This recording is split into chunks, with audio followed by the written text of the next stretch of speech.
In this tutorial, I will show you how to combine two videos in Canva. First, open Canva in your browser and log into your account.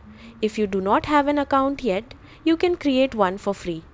Once you are on the Canva homepage, click Create a Design in the top right corner. Next, select Video to open a new video project. After the video editor opens, go to the Upload section on the left side and upload the videos you want to combine. Drag the first video onto the canvas. This will become the first part of your video.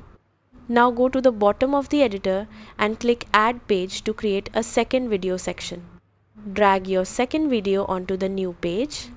Your videos are now placed in order on the timeline. If you want a smoother transition between the two clips, click the small transition icon between the pages. Choose a transition style such as fade or slide. You can preview your video by clicking the play button to see how the clips connect.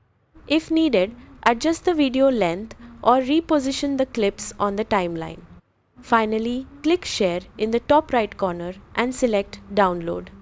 Choose MP4 video to export the combined video.